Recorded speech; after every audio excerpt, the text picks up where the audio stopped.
Hey, you! I need you to hit the subscribe button below.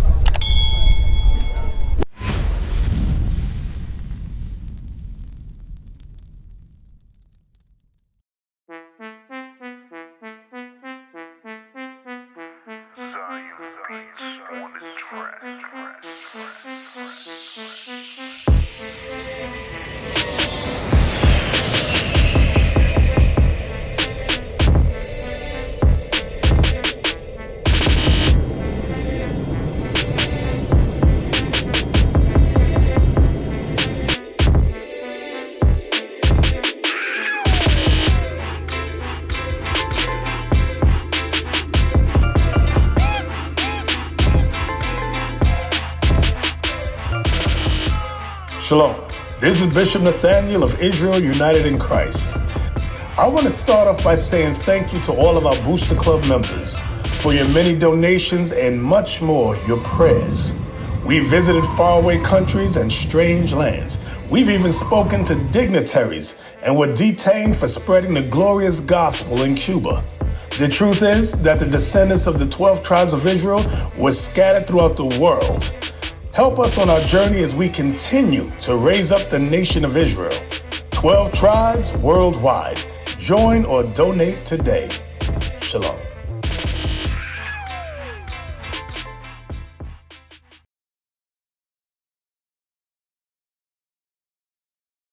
We are here to show our people who they are according to God. So let me ask you a question. What's the nationality?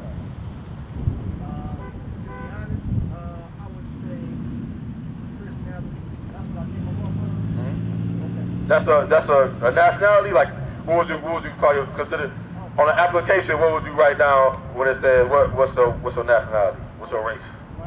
Black, right? So do you see that on this sign right here? American black.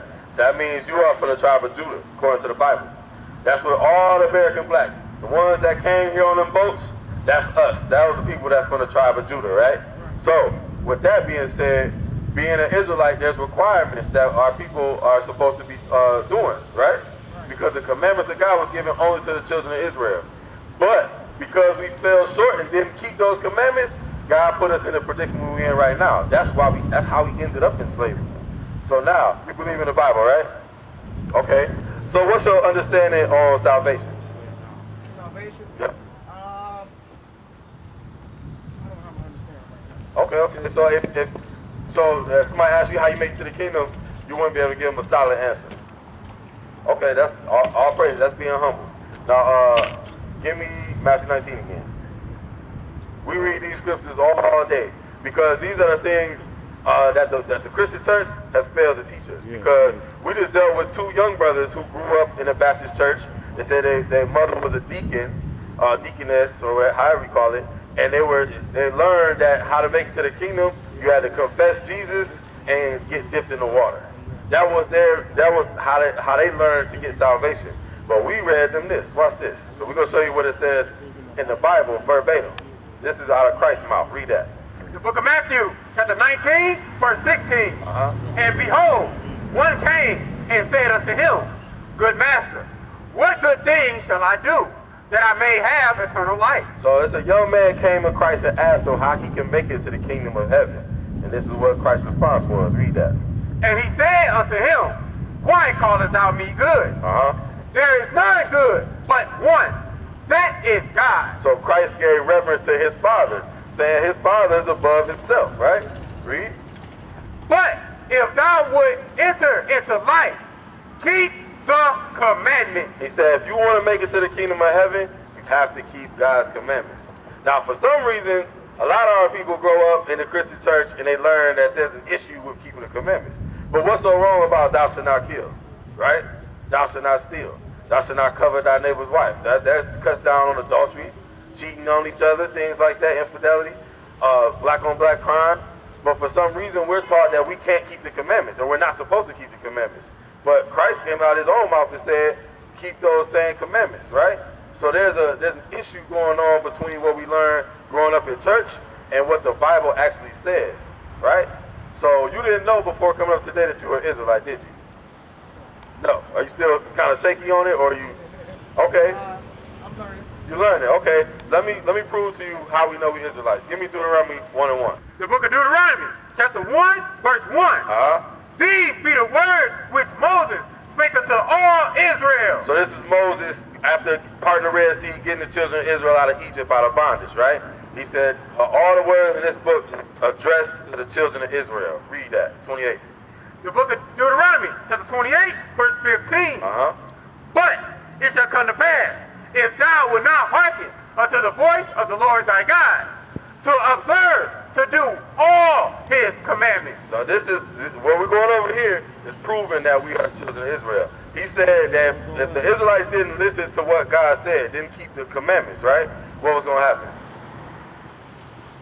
To do all his commandments and his statutes, which I command thee this day, that all these curses shall come upon thee and overtake thee. He said if the Israelites didn't listen to God's commandments, that curses was going to overcome them and was going to be the ruin of them, basically. And this was going to be, give me verse 46. I'm going to show you how we know that these curses are pertaining to us, the blacks, the Hispanics, and Native Americans. Watch this, read that. The book of Deuteronomy, chapter 28, verse 46. Uh-huh. And they shall be upon thee for a sign. So these curses going to be on to us for a sign. What is a sign used for?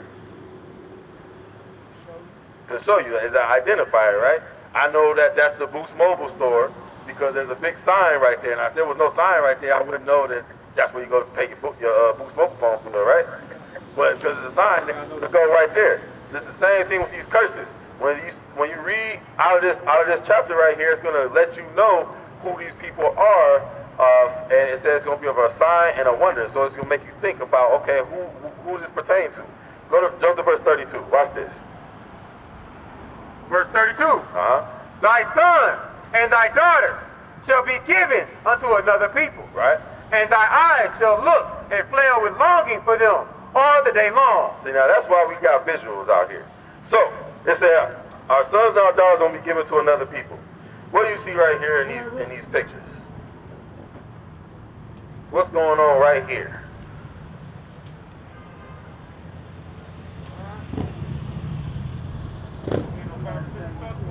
This is an auction block. This right here is what happened to us when we came off those slave ships.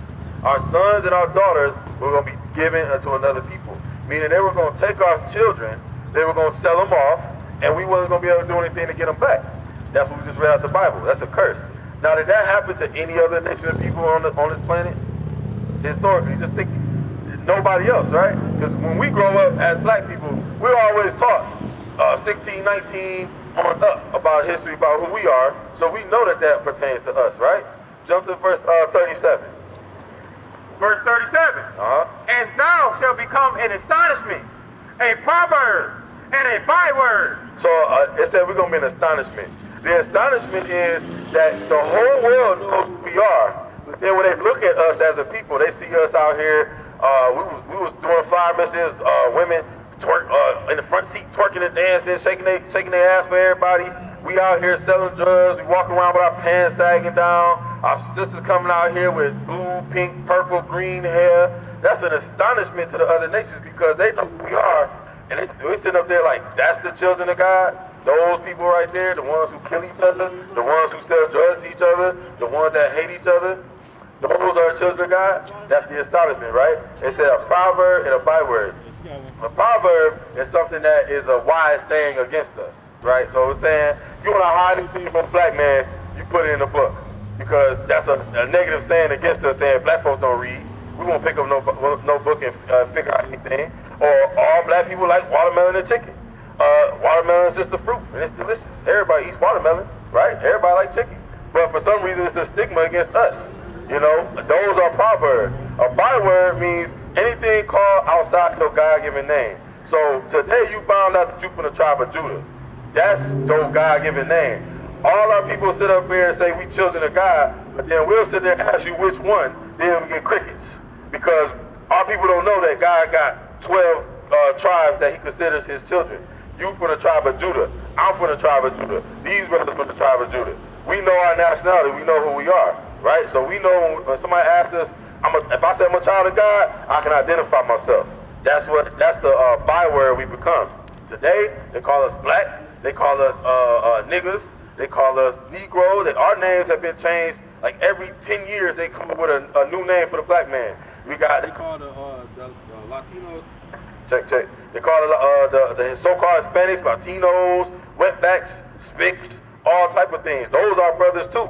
But they don't know when they're coming up that those are also our people. Those are the children of Israel too. Those are bywords. What we doing? Identifying the curses to show us who this pertains to. Because throughout history, who do you know as a people that was taken in bondage and had their names changed and their history taken away from them? Who else? Nobody but us, right? They like to say that the Irish was an indentured service, right? But the Irish came over willingly, and they still know who they are and where they came from. The Chinese, same thing. They still know who they are and where they came from. But when it comes to the blacks and Hispanics, we still got to search out who we are, search out who our fathers are. We in all different doctrines and things because we trying to figure out the truth about where we come from. How you doing, sis? All praises. So, give me, I'm going to jump to another one. Give me verse 64. What I'm doing is, I'm jumping around the curses because it's a whole long chapter. I'm jumping around some of the curses just to identify some key ones to let you know that this is talking about us. Because the curses only dealing with the children of Israel, right? He didn't say I'm going to put the curses on Chinese people. I'm going to put the curses on the Arabs. I'm going to put the curses on the white man. No. He said, I'm going to put these on my people, the children of Israel. Read that. The book of Deuteronomy, chapter 28, verse 64. Uh-huh. And the Lord shall scatter thee among all people. Right. So he said, one of the curses to identify us, who in history was taken and scattered throughout the whole world as a people. Black folks, right? Read. And from one end of the earth even to the other. They took us from our homeland, Jerusalem. They took us from Africa. They took us from Europe, where we were ruling as kings, and they scattered us throughout the world. Now there's remnants of us in Japan, Australia, China, Russia, South America, which was one of the largest slave ports. Right? We were scattered throughout the whole world, everywhere. You got Jamaicans in Canada right now. You know what I'm saying? So that's a curse that we read it, right? We keep reading. And there thou shalt serve other gods. It said from there, when we were taken to those lands, we were going to end up serving other gods. Read. Which neither thou nor thy fathers have known. The gods that our fathers never worshiped. Us, we know that our forefathers, Abraham, Isaac, Jacob, they all worship the Father in heaven, right? And we all knew about Jesus Christ. We all knew about a Savior coming, right? But we didn't know about Krishna and Buddha and all these other things. Those guys came when we went into slavery. Keep reading. Even wood and stones. This isn't something that our forefathers knew. This is something that we learned when we went into slavery. Just once again, when we look down here, you can see, this ain't the poster I want though. The one with the Arabs. Because we talking about the stone. This one right here? That one. Yeah, that one right there. Yep, bam, that one.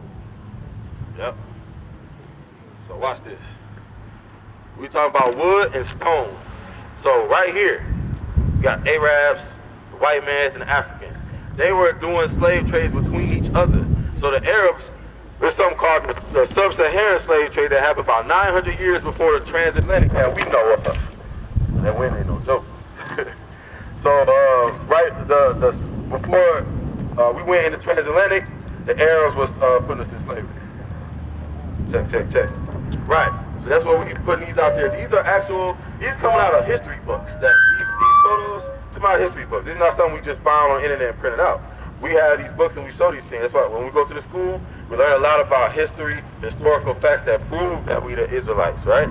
So this is why we have these posters out here. This is showing what the Arabs did to us. This is how we learn Islam. We were taught that. We were taught Allah. We were taught these things that go against what the scriptures say. So that's what we're reading right here. Now let me give you a big one. Give me verse 68. If you can name anybody who went through this, I give $100. You can read that. The book of Deuteronomy, chapter 28, verse 68. Uh-huh. And the Lord shall bring thee into Egypt again with ships. So, when the Israelites left Egypt, they walked out of it, right? And throughout the Bible, you don't read about them going back as a people to Egypt. So when it's saying we're going to go back into Egypt again, it's giving you something that's synonymous with. Read that. Exodus or Deuteronomy, 1 or 2. The book of Exodus, chapter 20, verse 2. I am the Lord thy God, which have brought thee out of the land of Egypt, out of the house of bondage. So God calls Egypt the house of bondage. Bondage is another word for what? A bondage? What? Slavery. Slavery. That's what it said. Read it again. I am the Lord thy God, which have brought thee out of the land of Egypt, out of the house of bondage. Out of the house of bondage. That's what he called Egypt. So like I said, he walked out of Egypt, never went back. So go back to verse 68. The book of Deuteronomy, chapter 28, verse 68. And the Lord shall bring thee into Egypt. Into bondage, into slavery, right? Again, with ships. With what? With ships. One more time. With ships. With ships. What nation of people went into slavery on ships? Blacks, right? Blacks, Hispanics. We went on slavery on slave ships. That's historically accurate, right? This was prophesied in the Bible 5,000 years ago. This is something that was something that God said was going to happen to us. Our forefathers didn't. We broke the covenant by not keeping the commandments, and this was a punishment for doing that. So now we turn around and read the rest of that. Watch this. It's going to be even more specific that you know that it's talking about us. Read. By the way whereof I spake unto thee, thou shalt see it no more again. So it says it's going to happen just like how God says it's going to happen, and we're not going to see our land again, which is Jerusalem. We've been taught we from Africa, but Jerusalem is Northeast Africa. They just split that thing up. They put that Suez Canal right there and try to trick the whole world into thinking that that's not a part of Africa. But that is our land. Read. And there ye shall be sold unto your enemies. And when we got off the slave ships, what happened to us? We were sold unto our enemies. Right? Read. For bondmen and bondwomen. Enslaved men, enslaved women. Read. And no man shall buy you. And no man shall buy you. That word going into it's meaning save. No one's going to save us. We had a lot of our forefathers. We got Martin Luther King, Malcolm X, Marcus Garvey. All these people want to rise up to try to save the black man, to try to save the black race. But ultimately, what happened to them? One got deported back to Africa. The other two got assassinated. You know, and we had many other leaders that were in those movements that were trying to rise up and save us. It's going to say nobody going to save us until Jesus Christ come back. That's what's going to happen. That's when we get our salvation. And so what we're going over here is proving without a shadow of a doubt that the blacks, Hispanics, Native Americans, we are God's chosen people. So I asked you earlier, before you came up here, you were kind of shaky on whether you believe if you're Israelite or not. Now after hearing the words out the Bible, and it's a King James Bible, after hearing what we just read, is there any discrepancy with knowing that you're Israelite? I wouldn't believe so. You wouldn't believe so, right? Because somebody had to show you where they put another race of people on slave ships and scattered them through all the four corners of the earth, right? That didn't happen to nobody else. That happened to the Israelites. So that means the historical facts that we just read out the Bible, that proves that we are the children of God, right? We used to scream black power while Heron was pushed. But at the end of the day, nothing's in vain. IUIC has been given a vision. The tents of Judah has risen. Many has attempted the mission, minor murmuring, omitting, and missing the mark. Just reading that he had the flame of fire in his eyes gave us the spark. We on Paul's mission. We out on the road, purple and gold, from Mexico, Cuba, Haiti, Ghana, Sierra Leone. 144,000 boots banging, concrete crackling. These are how men repented at heart. The scriptures is proof. IUIC, we deliver the truth.